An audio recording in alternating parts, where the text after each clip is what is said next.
স্বাগতম আমার রান্নার ছোট্ট জগতে। আজ আমার দ্বিতীয় রেসিপির নাম পনির পোস্ত। চলুন শুরু করা যাক। পোস্ত আর চারমগজটা আধ ঘন্টার জন্য ভিজিয়ে দিলাম। এর মধ্যে 4-5টা কাজু বাদাম দিয়ে আমরা একসঙ্গে বেটে নেব। পনিরটাকে আমরা টুকরো টুকরো করে কেটে নেব।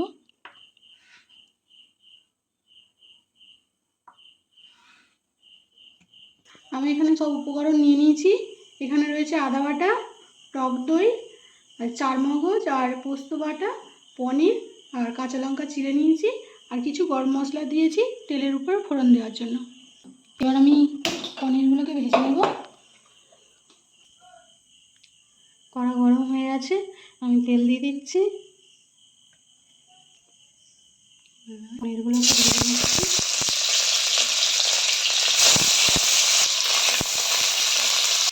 এরকম হালকা করে ভেজে নিতে হবে। আমি এখানে বেশি কড়া করে ভাজবো না, হালকা করে ভেজে নিচ্ছি। ভাজা হয়ে গেছে, আমি তুলে নিচ্ছি।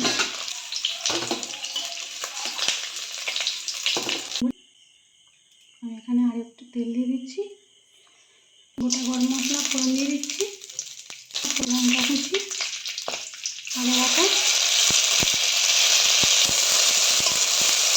এখানে চারমগজ বাটা, পোস্ত বাটা আর কাজু বাটা যেটা বেটে রেখে দিয়েছিলাম সেটা আমি এখন দিয়ে দেবো। টক দইটা ফিটিয়ে রেখেছিলাম, টক দইটা এবার দিয়ে দিচ্ছি। মশলাটা কষানো হয়ে গেছে, জল দিয়ে দিচ্ছি।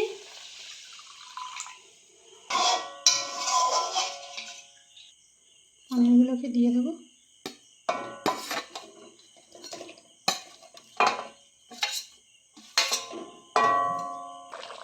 নুন দিয়ে দেবো, অল্প একটু চিনি দিয়ে দেবো।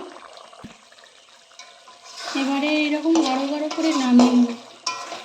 রেসিপিটি যদি আপনাদের ভালো লাগে তাহলে একটা লাইক আর একটা সাবস্ক্রাইব করে দেবেন।